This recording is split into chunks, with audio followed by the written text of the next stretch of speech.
Nataka tuende haraka haraka, sawa sawa? Yeah. So nataka nikaribishe team leader Sabi aje hapa introduce the YALA team, and then from there tuambie mambo ya YALA, sawa sawa? Karibu Sabi.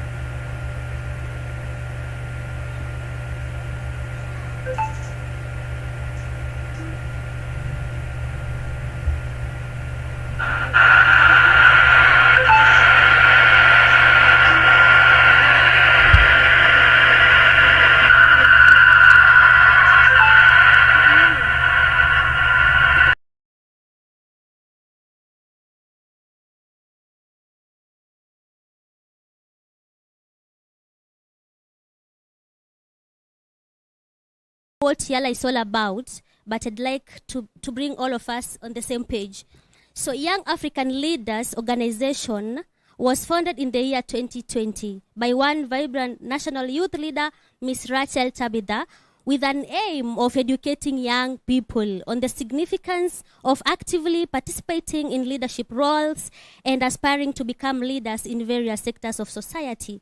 The organization is focused on empowering younger generation to embrace leadership positions and make a positive impact on the African communities and the continent as a whole. Governed by its constitution and set goals, YALA seeks to bridge the knowledge and skills gap among the youth by providing training, mentorship, and conferences, and it aims to equip young individuals with the necessary tools and knowledge to effectively lead and contribute to the development of their communities, as well create a supportive and nurturing environment for the youth to learn, grow, and to thrive. YALA operates with a national secretariat, a national board of youthful members, and the 47 county coordinators. And so far, we have 5 country coordinators from Congo, Nigeria, South Sudan, Tanzania, Uganda, with an aim of reaching more African countries to promote Pan-Africanism and ensure Africa takes a global stage on matters developments, good governance, economy, democracy, and youth leadership. In conclusion, a few weeks ago, YALA sought audience with His Excellency Engineer Dr. Raila Odinga through Mr. Edward Keta Onyango to have a detailed conversation of Kenya's democracy, which is currently at risk. We recognize Baba as the father of democracy in Kenya. By one, briefly, advocated for the introduction of multi-party democracy in Kenya. 2, he formed strategic...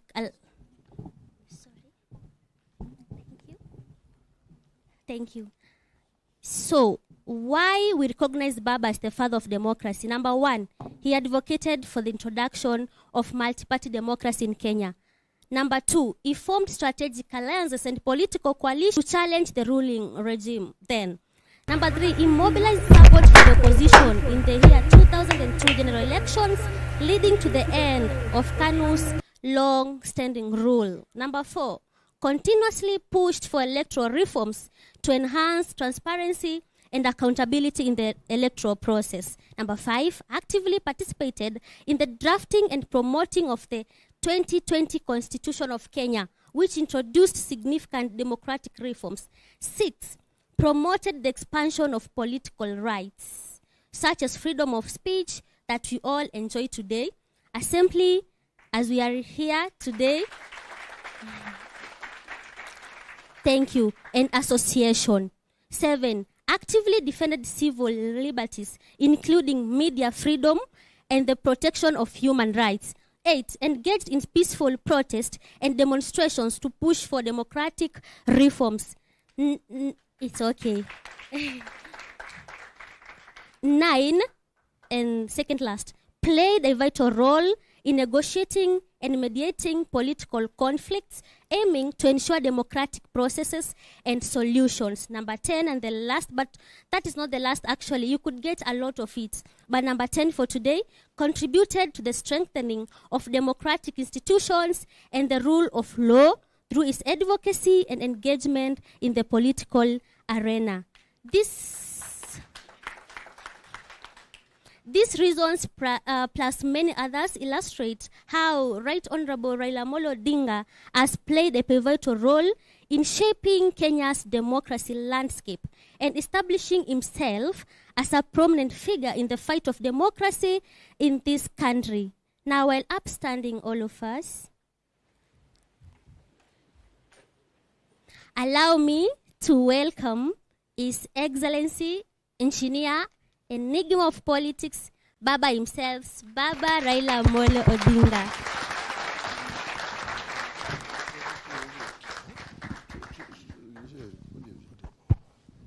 Hello.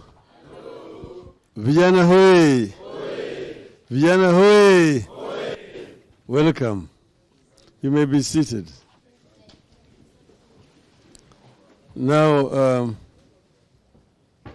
this Tabitha here is like my granddaughter and daughter at the same time.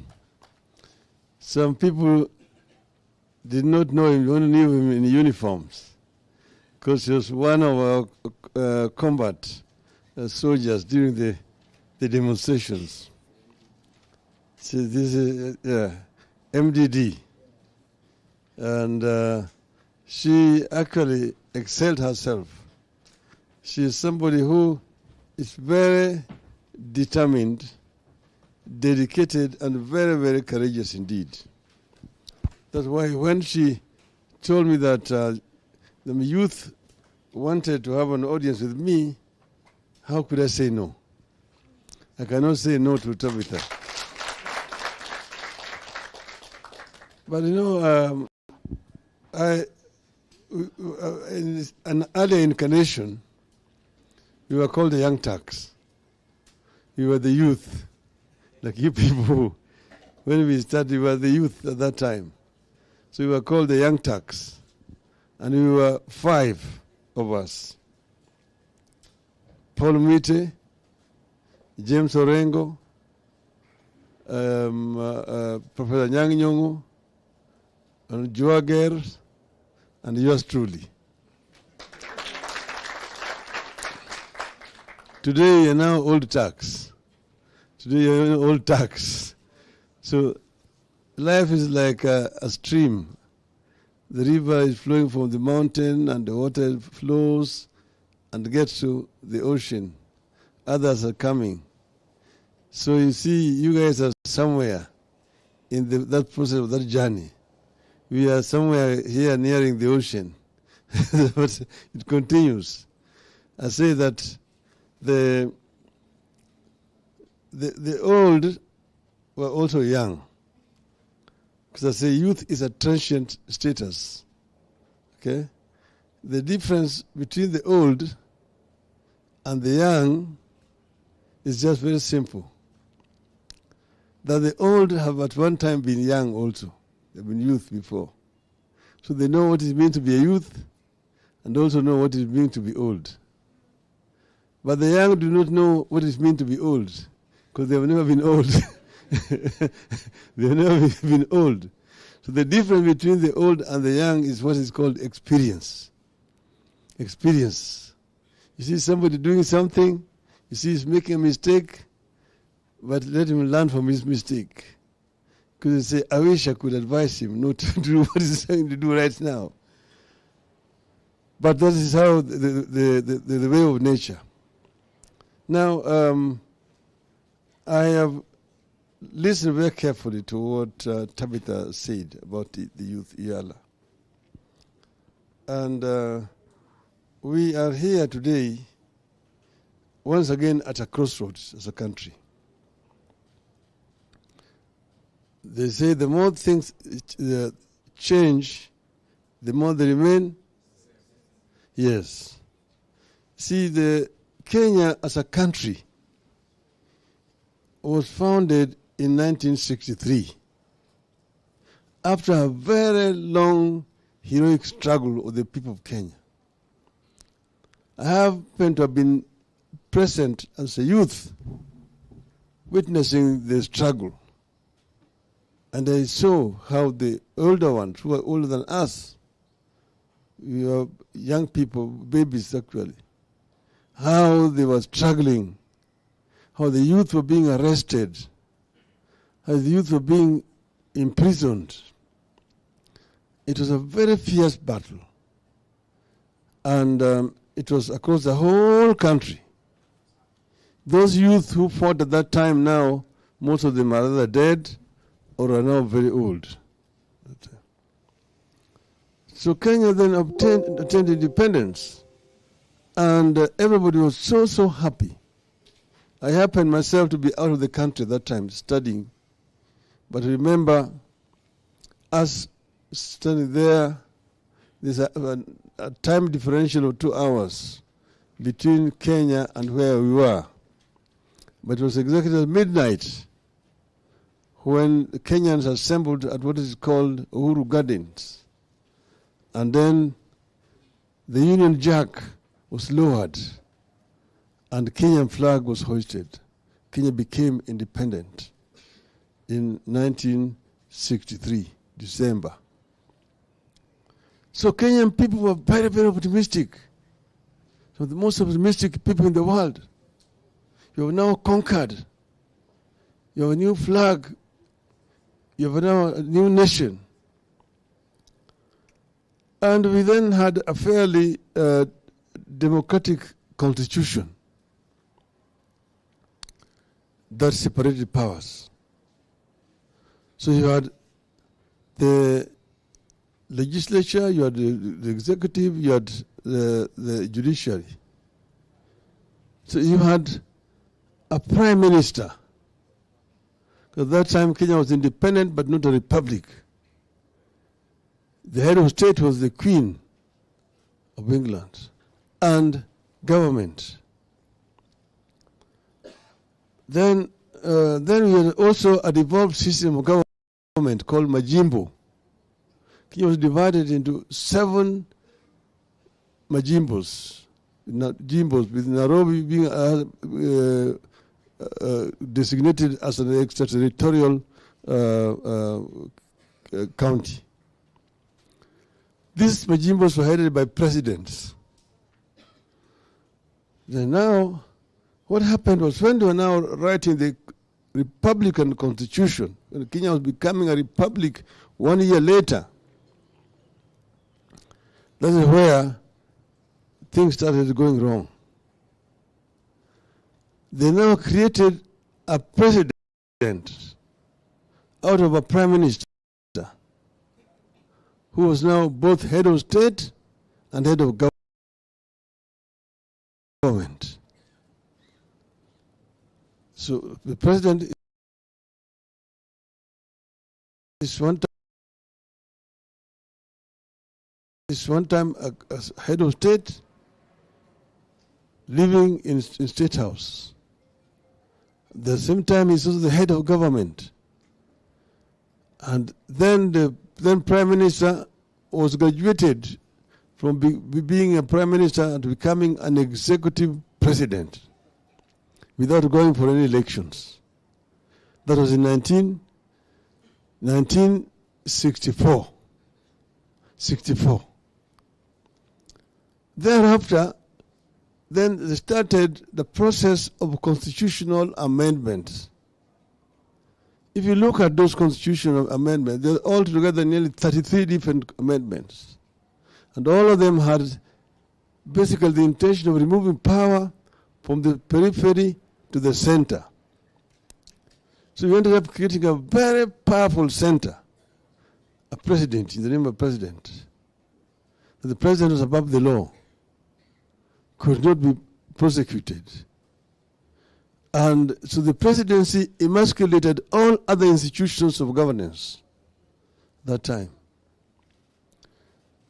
You find that the Majimbos, the Majimbo was done away with, an amendment, so that they removed Majimbo and created a unitary system of government.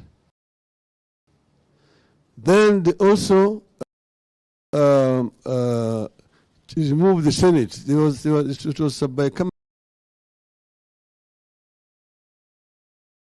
house, Senate and the National Assembly. Senate was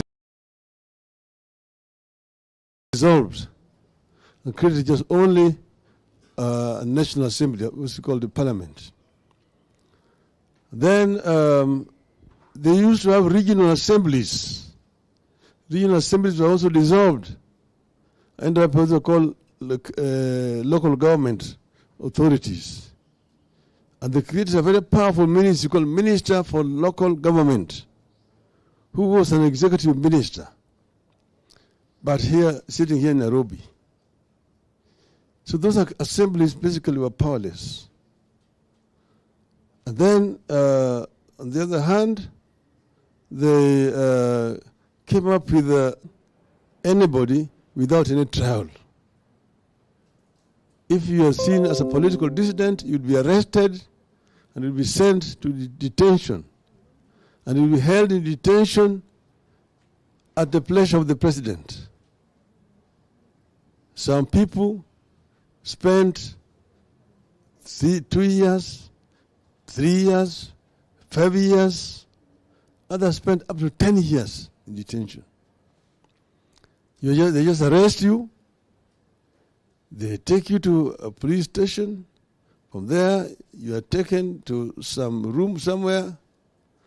And then an order is brought to you, a detention order signed by the minister in charge of internal security, that you have been found to have engaged in subversive activities against the Republic of Kenya.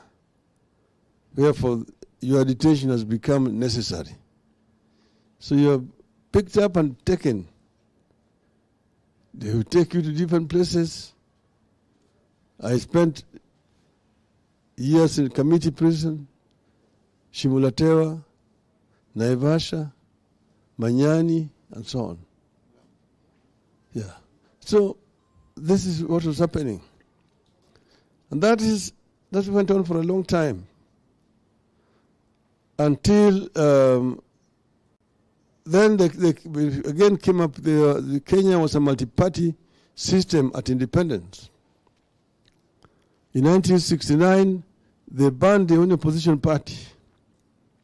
Remained the famous Section 2A, which made the country a de jure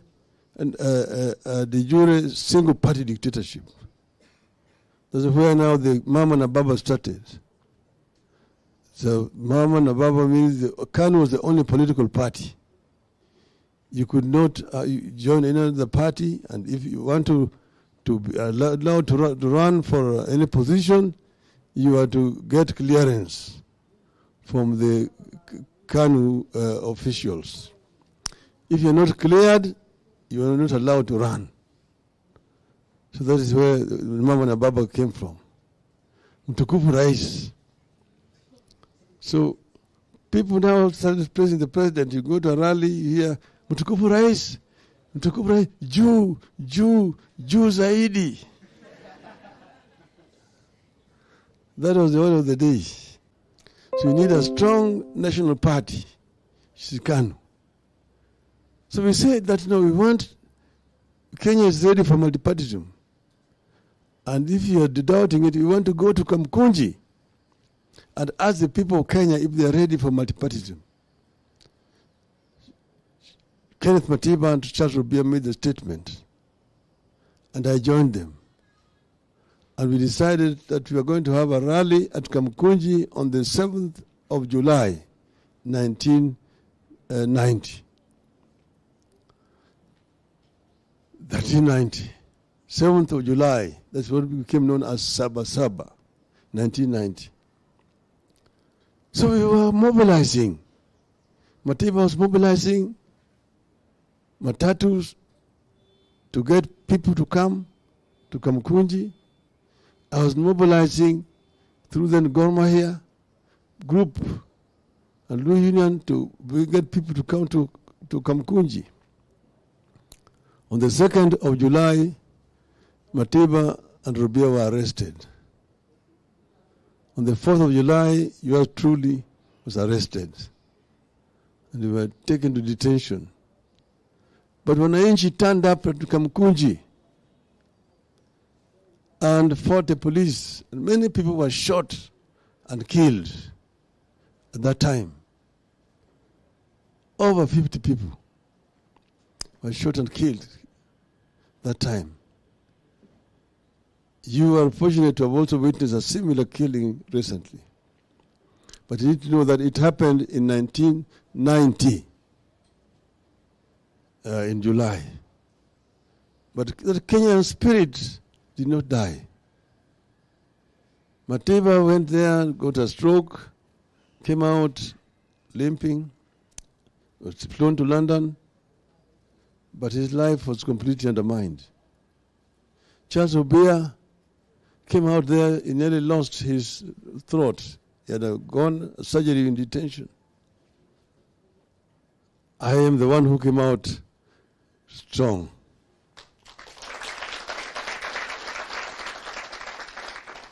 So we moved on. Later on, we formed a pressure group called FORD, Forum for Restoration of Democracy in Kenya. Now we are now the Young Turks. Now we have been joined by the group I mentioned to you. And we fought as the Young Turks until eventually, when we brought in the older generation, Jaramogi, Shikuku, Muliro, Ndenge, Bamaris, and so on. So we formed FORD. And FORD now fought until eventually there came now the Kamukunji 2, which you now will be seeing pictures on the top of the trucks. That is not in Sabasaba. That was now 1991. But Sabasaba was that was October 1991. But Sabasaba was in July 1990. But by 1991, I had been whisked out of the country because they were looking for me again to pick me up for the 4th time. And I escaped town and ended up in Norway in exile. I'm just giving you this story to give you a summary of how the struggle was. Then we now eventually managed to get them to allow multi-party. And we formed FORD. Of course, eventually FORD split because of ethnic politics, cheap ethnic politics. And we went into elections divided. We split the votes because we have 3 parties in the opposition. Moi slipped through. With 34% of the votes, he beat us. We got the 66%, but we lost. Then now we moved again and we fought in Parliament. We insisted that reforms must be introduced because we were having multi-party under the old constitution. The structures were all still very single party. One time we staged a protest in Parliament on the budget day. When Moi was there, we stood up, all of us, and we were shouting, "No reforms, no budget. No reforms, no budget." The then Minister for Finance, Mr. Mutusale Mudavadi, could not read the budget properly. In the end, that is what led to what was called the IPPG, Interparliamentary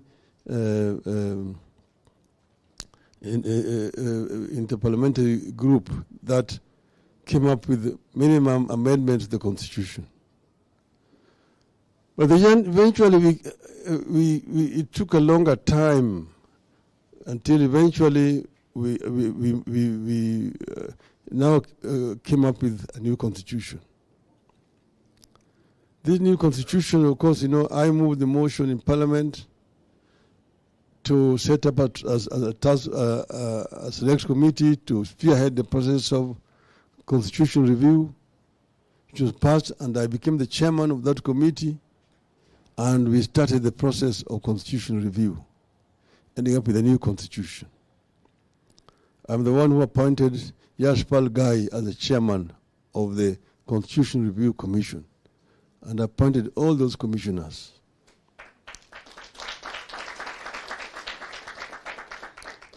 So then, when we were in Bomas, Kenyans came from all parts of the country to discuss the Kenya we want. And views emerged at Bomas. People came from each and every district. There were 3 representatives. One must be an opposite gender. That's how we structured it. And we spent months at Bomas of Kenya and came up with what considered the will of the people of Kenya. Because first they started by public education of the people of Kenya. What is a constitution? How does it affect you? How can you benefit from a good constitution? So there are these public forums which were held, chaired by Professor Guy and his team, across the country. It is one that actually opened up the eyes of the people of Kenya. That's why Kenyans are the most conscious people who understand what a constitution is about. Then, after that, now we came up with the draft. But there were people who were opposing the structures that we are trying to introduce, particularly one, devolution. Devolution was opposed very seriously by the national government here. They don't want to let power go. But this devolution, I came about it when I was a shadow minister for local government. In those days, in parliament, you had the minister and you had the shadow in the opposition. So the shadow minister of local government. In that capacity, I went around the world. I went to Britain and looked at how their local government was working. England is a unitary system. Wales, they have a Wales Assembly. It's a devolved system. Scotland is a federal system. In Japan, they have a devolution system that worked very well. And that's the model that impressed me. And that is what we brought here. And we had 14 regions in the devolved system. But those who are at the center did not like it. They did not like devolution, and also did not like the structure of the executive. That's why after we passed it in Bomas, they went to court and stopped the commission from presenting it to Parliament. And then they took it to Kilifi, bastardized it, the senator from Kilifi here. Bastardized it. And then what they brought here, tulikataa.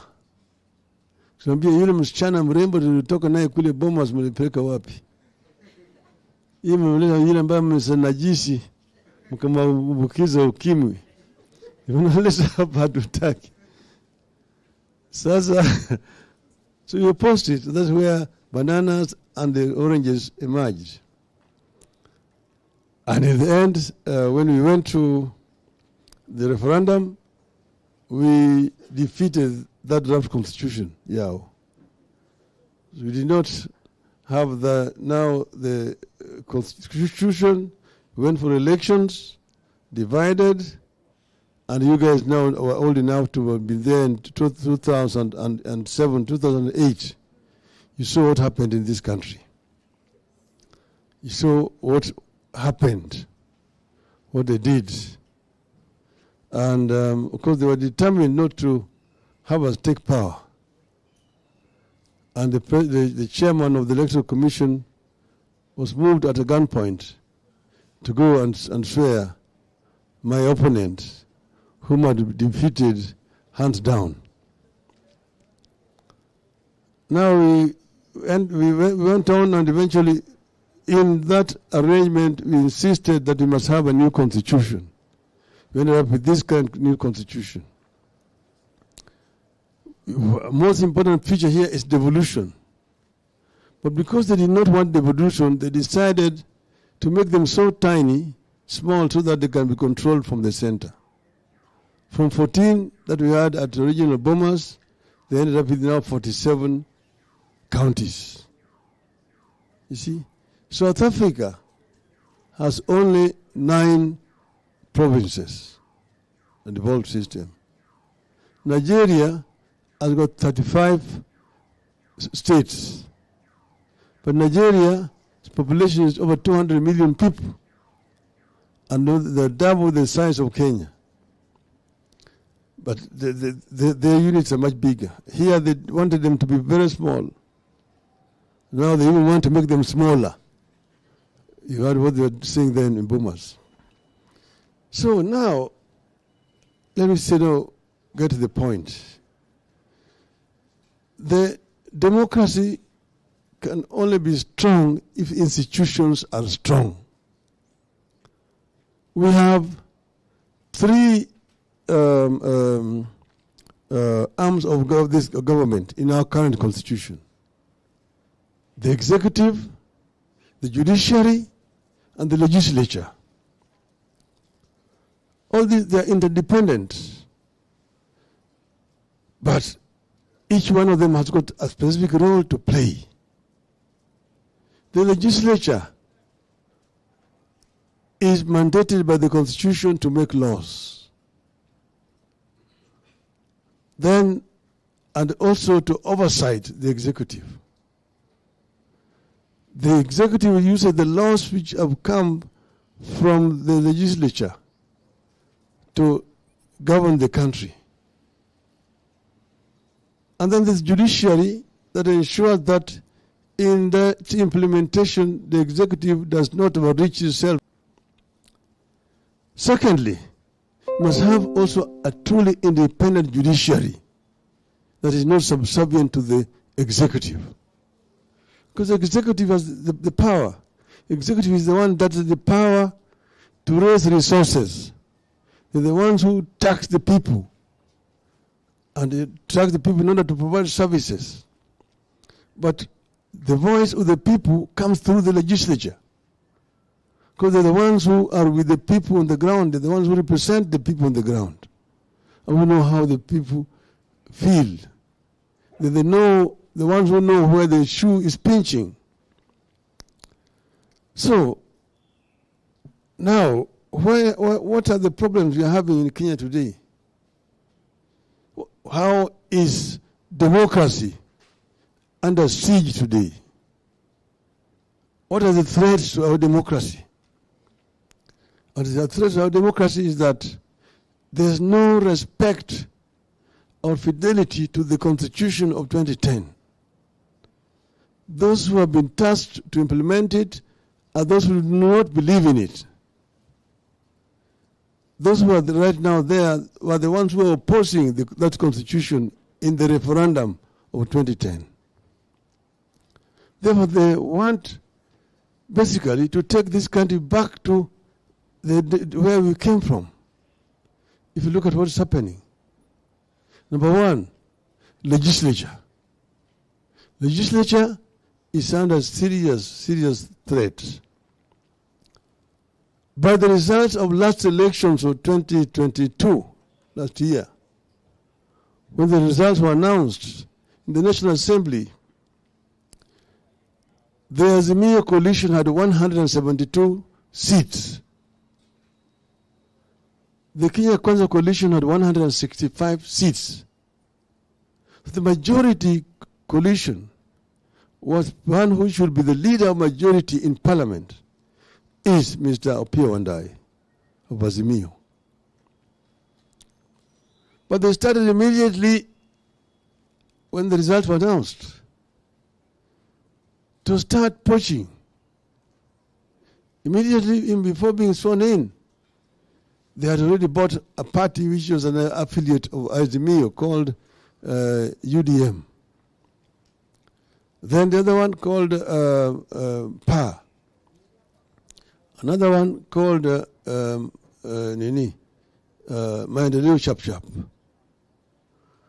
cross the floor to join the other side, making therefore Kenya Kwanza now have a majority. And that's how they managed to win the speaker elections. And they now imposed their person as a speaker of the National Assembly. Those, if the judiciary was right, those elections should have been nullified. Because those people who had moved, they were elected in Azimio, should not have been allowed to participate in the elections. Because they had defected. And under our laws, if you move from a party that sponsored you to elections, you are required to resign or lose your seat and go for a by-election. That has not happened. So now Kenya Kwanza is enjoying artificial majority in parliament. Then they went on again to now raid the other parties.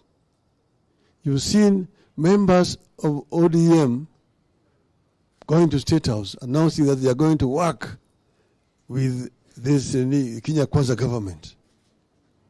You are elected on an ODM ticket. If you want to work with Kenya Kwanza, resign, go back for a by-election and be re-elected and come back. Then they raided now our other new party, Jubilee. Several members of Jubilee announced that they are now going to work with Kenya Kwanza. They are moving away from Azimio coalition without following the process that is provided for in law. You cannot just announce Azimio is a coalition, there's an agreement. If you want to remove, you must follow the process, because the leadership of Jubilee is very much still in Azimio. But members of Jubilee Party who are elected in Jubilee Party, therefore Azimio, are now sitting on the other side of the house. So now you see, Parliament has completely been compromised. They are enjoying an artificial majority in Parliament.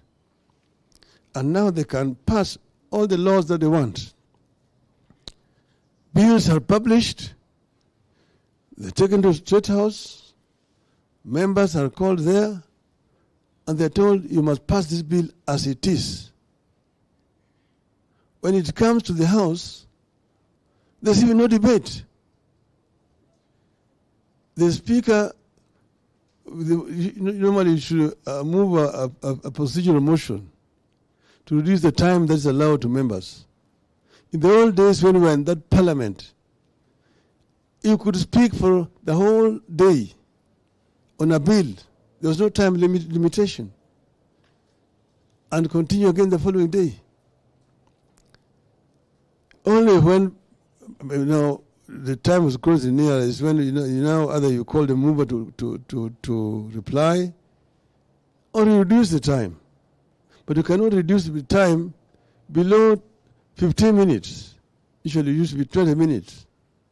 Now they say you have only 5 minutes to speak on a bill. What can you say in 5 minutes on a bill? And when you start speaking, after 3 minutes, the first light is flashing. After 5 minutes, the red light. They've removed the speaker from you. So you can't continue talking. So this Parliament is useless. It's just a rubber stamp. And you have a speaker who is once a speaker is elected, first, if he was a member or a leader of a political party, he must resign from that political party. And he must be neutral. You have a case here where speakers are attending political rallies, speaking on issues which are before Parliament. Themselves, they are already taken aside on an issue which is before him as a speaker. What kind of parliament is that? What kind of parliament is that? A speaker is not supposed to take sides. A speaker is supposed to be somebody who is neutral. And you have a speaker who every weekend is accompanying members of parliament on Harambes. He's the one giving the member money for Harambes, and he's going to take them there, and he's talking there now as Kenya Kwanza. And hurling also insults at Baba. But he's a speaker of a National Assembly. So the National Assembly is completely in disrepute. the speakers themselves have shown by their own actions that they are not fit to be called speakers. You have had speakers in that house who have excelled themselves. The founding speaker was called Sir Humphrey Slade. He set a standard, a bar, so high. If you go and read Slade's rulings, you see this is a speaker speaking. And several other speakers.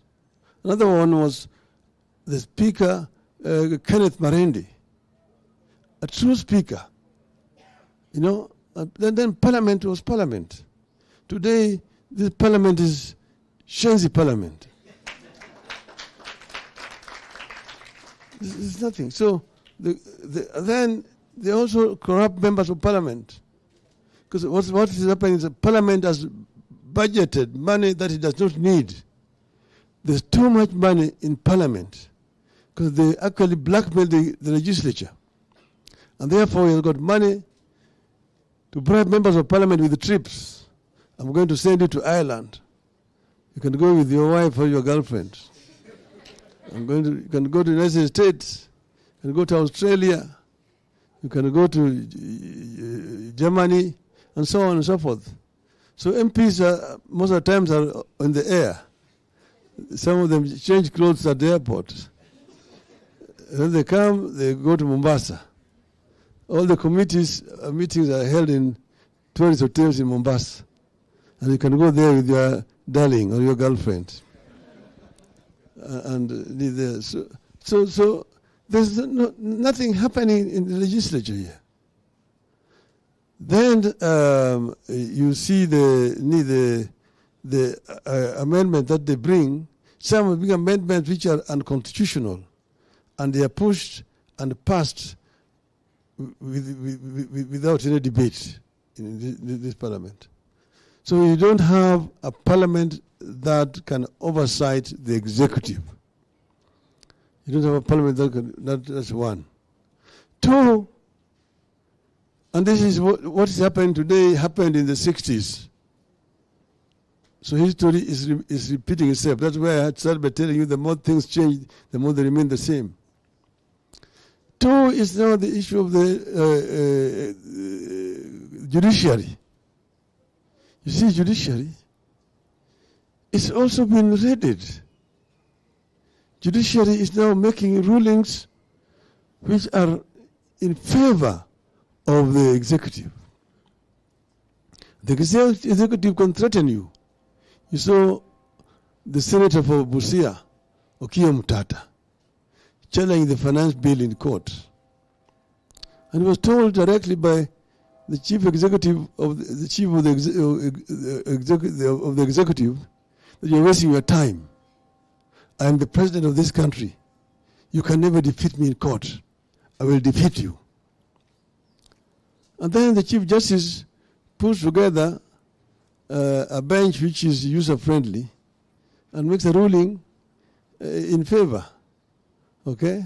You're saying this matter is still going on, but you say that you are removing, this had been suspended, the implementation of finance bill had been suspended. Then they say they are removing the suspension, but allowing the case to continue. So, you know, the people are being taxed already as there's a case in court. You see, that's the kind of judiciary that we have. And several others. Right now, we are going to go to Mavoko, where demolition is going on right now. And we saw the kind of brutal demolition of structures going on in Mavoko.